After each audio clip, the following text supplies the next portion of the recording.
Entré le 1er mars 1968 à l'Université libre de Bruxelles, Luc Massart a très rapidement été enthousiasmé par les valeurs défendues par l'institution.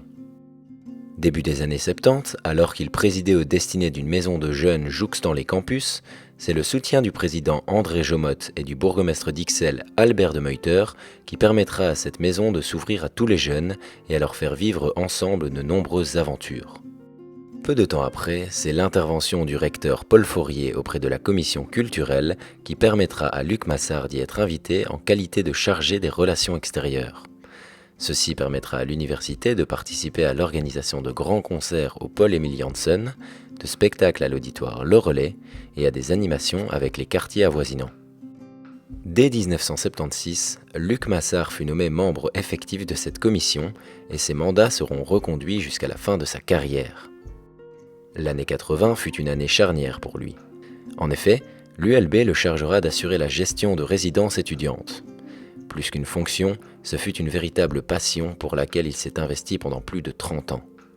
Monsieur Massart a d'ailleurs mis un point d'honneur à ce que ce travail soit toujours impeccablement assuré afin de ne jamais nuire à ses mandats politiques. En janvier 1983, Luc Massart accédait pour la première fois au conseil d'administration sous la présidence d'André de Groove et de celle d'Éric Remacle au niveau de l'interfacultaire, groupe qui permettait aux administrateurs non académiques de se rencontrer et préparer les séances du conseil. Monsieur Massart fut également nommé membre de la commission des affaires sociales étudiantes. Fin des années 90, Luc Massart accédait à la vice-présidence de l'ULB. Pendant cette période, il serait également élu à la présidence de l'interfacultaire. Son souci permanent sera de permettre aux administrateurs représentant la grande majorité de la communauté universitaire d'être correctement entendus au conseil d'administration. Pendant cette période, on confiera également à Luc Massart la présidence du comité pour la prévention et la protection au travail, de différents chantiers, de commissions et l'encadrement d'occupation de locaux de l'institution. Il lui reste 3 souvenirs importants de cette période. Le premier fut l'occupation de membres du DHKC, un mouvement révolutionnaire armé kurde qui se déroulera dans le hall des restaurants en pleine période de vacances.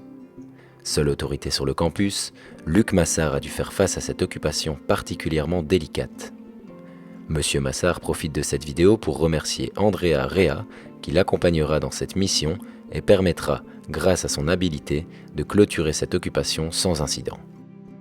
Son deuxième souvenir fut la satisfaction des délégations syndicales et de la délégation patronale pour le travail accompli pendant son mandat de 4 ans à la présidence du CPPT.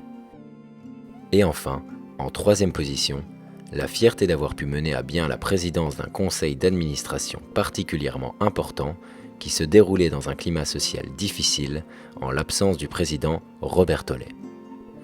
Luc Massart a été touché par les quelques mots que lui adressera le prorecteur Jean-Louis Van Herweghem en fin de séance. Merci pour l'université. Après ses 2 mandats à la vice-présidence, le nouveau président demandera à Luc Massart de continuer à s'investir pour l'institution en lui confiant la présidence du comité restreint des œuvres sociales et l'encadrement de 3 occupations de sans-papiers.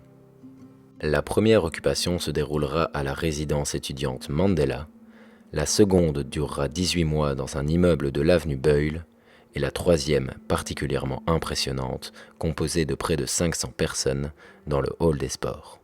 Je profite également de l'occasion pour remercier chaleureusement ma collègue Michèle Leyens, qui fut la vice-présidente des 3 comités d'accompagnement et qui n'hésitera pas de monter en première ligne à plusieurs reprises afin de me permettre de souffler. Je remercie également l'ensemble des membres des comités d'accompagnement, avec une pensée particulière pour Renaud Maas, Matteo Alalouf et Asdi Nadji. J'ai également eu l'honneur de faire partie de la délégation de l'ULB de septembre 2004 à décembre 2011 au sein du conseil d'administration de l'Académie Wallonie-Bruxelles. C'est également avec une certaine fierté que j'ai été fait chevalier de l'Ordre des Lumières en reconnaissance de mon engagement pour le libre examen. Ma carrière fut une longue et formidable aventure, même si les débats furent parfois tendus, entre autres sous la présidence d'Hervé Asquin et de Jean-Louis Van Herweghem. Il fallut l'arrivée de l'équipe du recteur Vivier et du président Delchambre, franc-maçon issu de la loge humaniste Prométhée, pour que la démocratie interne bascule. Ceux-ci avaient en leur qualité de doyens de faculté été rejetés momentanément dans l'opposition au conseil d'administration. Revanchards, ils ont, sous le label de la nouvelle gouvernance, détricoté le fonctionnement démocratique de l'institution. Les élus des différents corps eurent deux choix: adhérer à la nouvelle gouvernance et ainsi devenir des administrateurs responsables et respectés, ou ne pas accepter la pensée unique et dès lors être considérés comme des syndicalistes révolutionnaires irresponsables. Même les conseillers des autorités ne suivant pas la ligne droite imposée furent écartés. Dans mon cas personnel, le président Delchambre portera des accusations graves à mon sujet. Lorsque plusieurs mois après, j'ai pu démonter cette machination, le président refusera de s'excuser. En conséquence, j'intercéderai auprès du commissaire général et auprès de son successeur, Éric de Queulener, afin de me restituer mon honneur, sans succès. J'ai fait une dernière tentative infructueuse auprès du nouveau président Pierre Kouerdian et du futur recteur Yvon Anglais. Voici les courriels.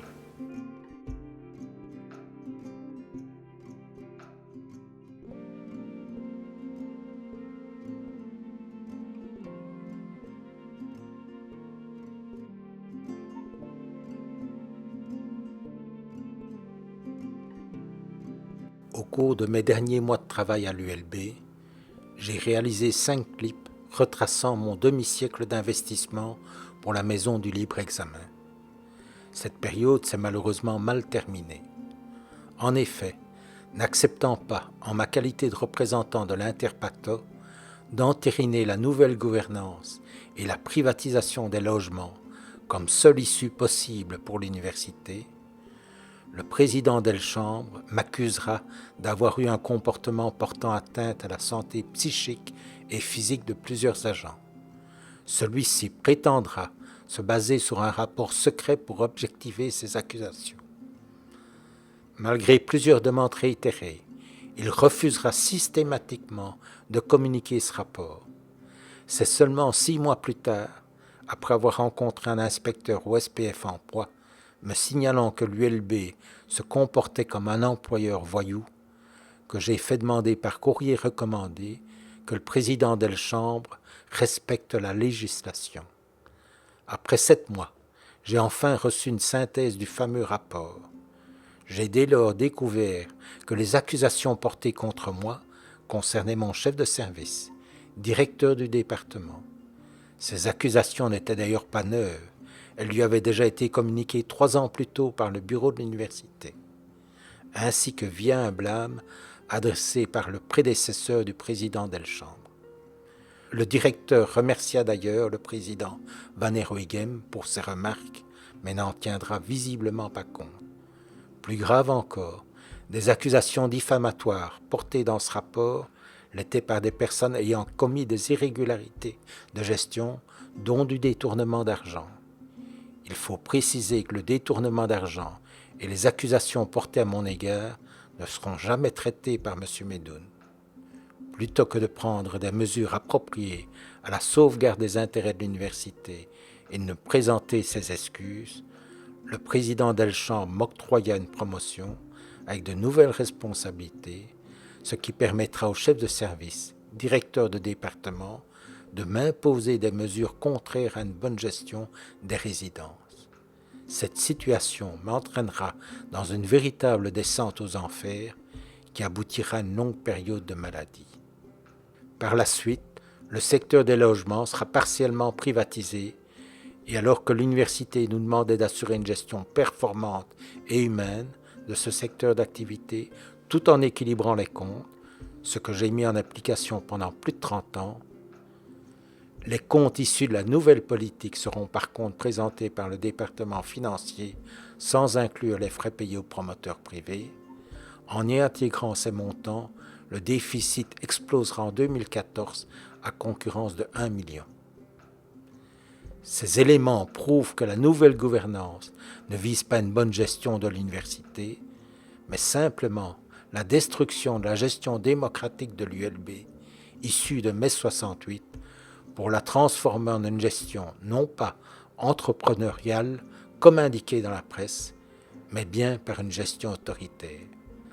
À l'occasion de ma 4e et de ma 5e vidéo, j'interpellerai les nouvelles autorités et le Grand Orient afin qu'ils ne couvrent pas de telles dérives.